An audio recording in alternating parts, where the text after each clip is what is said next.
Assalamualaikum warahmatullahi wabarakatuh. Hari ini kita akan sambung tajuk pembelajaran sains rumah tangga 1.3 peningkatan kendiri. Okey, apa itu peningkatan kendiri? Kita akan tengok sekejap lagi. Okey, dalam standard pembelajaran yang pertama ialah anda semua boleh mengenal pasti kelebihan dan kelemahan diri dari aspek fizikal, kebolehan, kemahiran, minat, bakat, sikap dan nilai.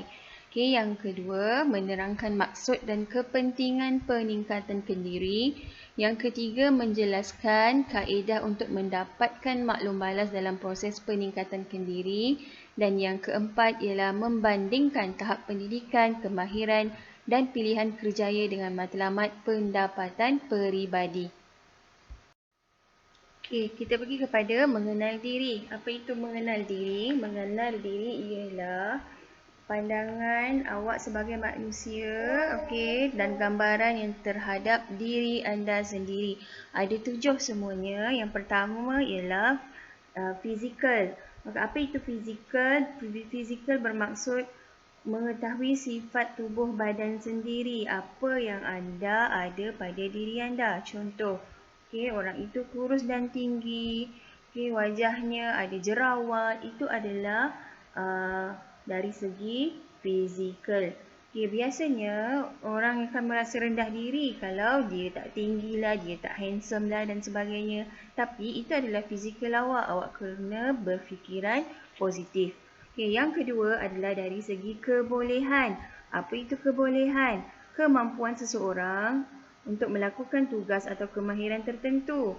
Contoh, awak boleh menjahit, awak boleh memasak. Itu adalah kebolehan awak.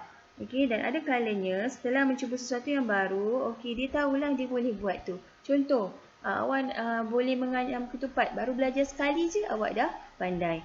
Okey, yang ketiga, kemahiran. Okay, kemahiran ini berbeza dari segi individu. Keupayaan untuk berfikir, keupayaan untuk belajar, keupayaan untuk mengingat, keupayaan untuk menakul dan menganalisis, dan setiap orang itu berlainan. Contoh, orang A, dia boleh ingat 5 perkataan dalam satu masa.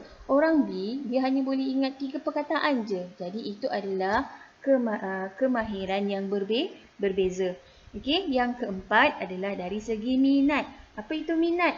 Minat adalah keinginan atau kecenderungan seseorang untuk melakukan sesuatu aktiviti yang dapat memberikan kepuasan. Contoh, hobi. Okay, apa hobi awak? Awak hobinya bermain gitar. Okay, awak minat main gitar, jadi awak akan main gitar. Itu kepuasan awak lah. Okay, ada orang minat melukis, jadi dia akan melukis. Ada orang minat memasak. Okay, bila orang suruh buat kek, dia suka buat kek. Jadi itu adalah kepuasan masing-masing. Okay, yang kelima adalah dari segi bakat. Apa itu bakat? Bakat adalah keupayaan semula jadi. Contoh, awak minat menyanyi. Menyanyi boleh. Lepas tu itu adalah bakat secara semula jadi. Awak ada bakat untuk berpidato. Awak ada bakat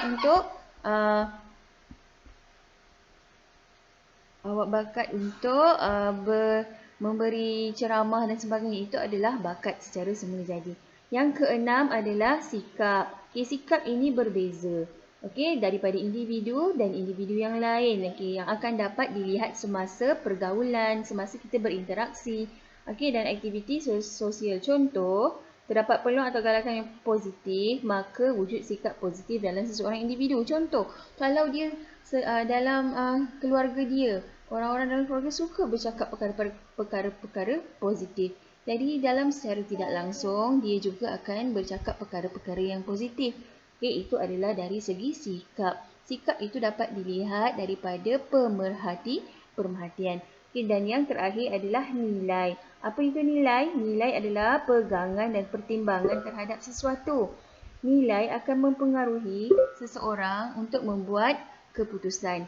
Okey, contoh nilai itu dibagi kepada dua kategori, itu kebendaan dan bukan kebendaan. Okey, contohlah satu hari ni nilai akan mempunyai keputusan yang dibuat dalam pelbagai situasi harian.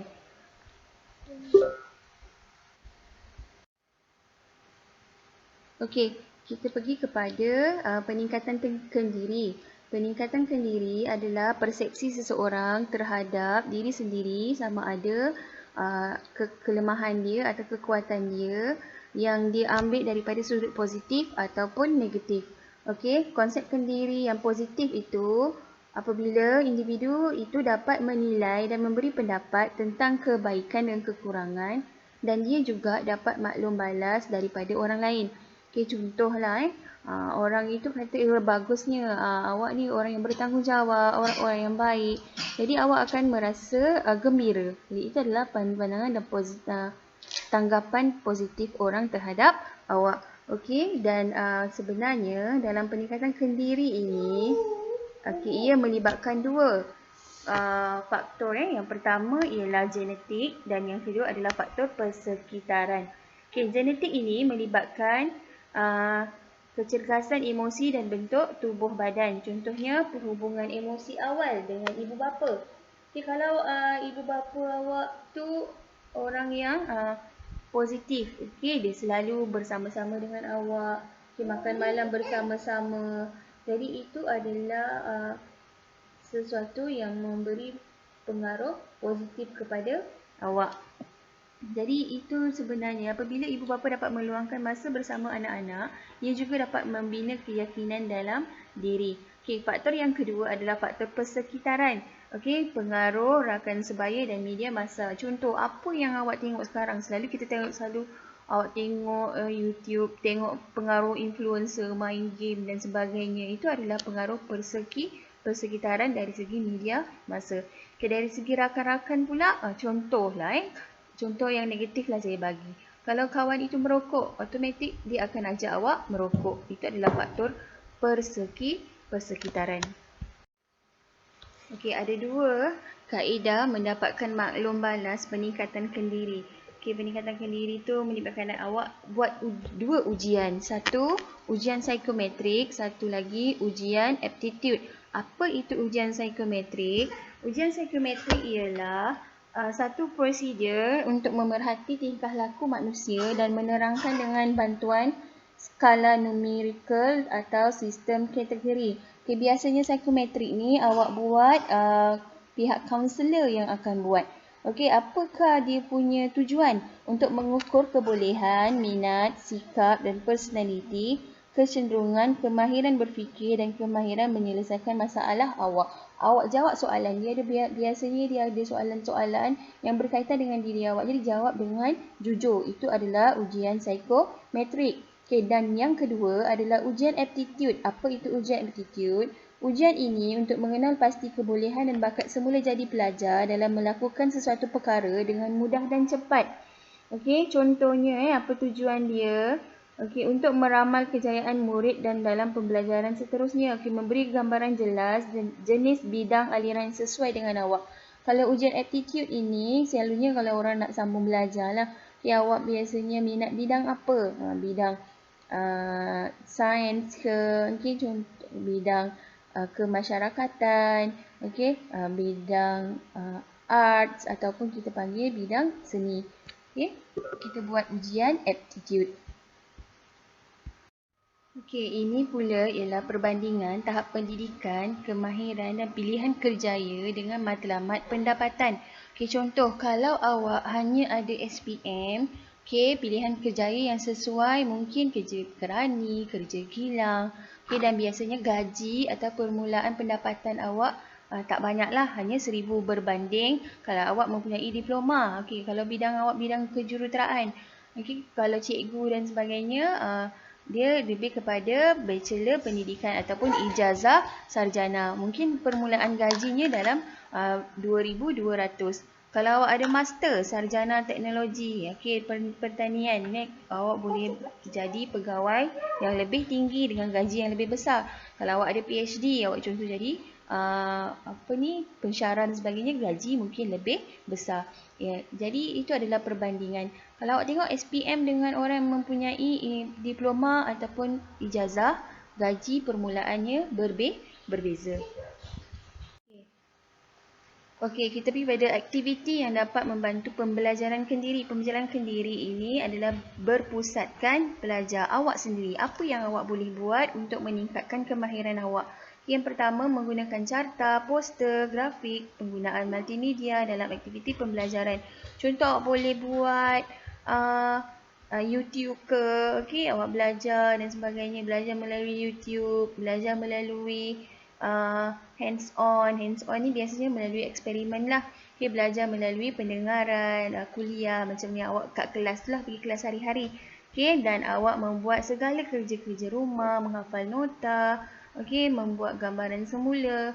Itu adalah contoh aktiviti yang dapat membantu murid dalam meningkatkan pembelajaran kendiri. Okey, untuk pelan dan garis masa mencapai matlamat kerjaya, daripada sekarang awak dah perlu membentuk dan merancang matlamat.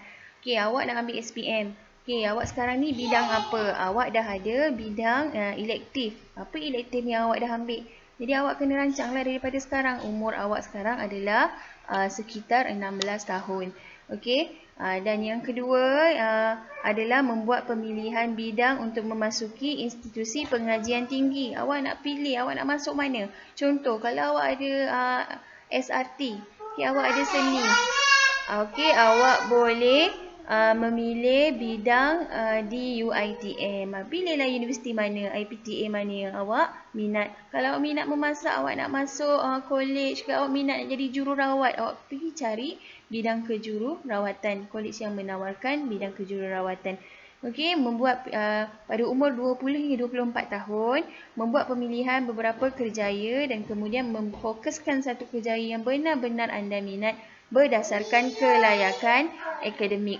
Okey, mendapatkan sumber untuk menampung kos pengajian. Okey, dalam masa 20 hingga 24 tahun ni adalah masa untuk awak belajar. Contohnya, awak fokuslah kepada contoh awak minat jadi jururawat. Jadi awak fokuslah pada bidang kejururawatan. Apa kelayakan akademik yang sesuai?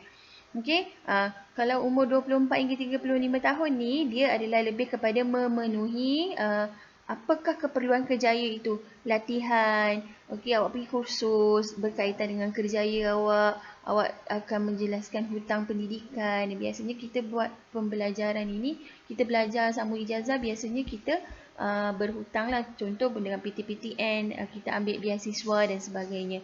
Okey, dan awak akan mempunyai sasaran dan matlamat. Okey, saya rasa itu sahaja untuk tajuk ini. Okey, sekian, terima kasih.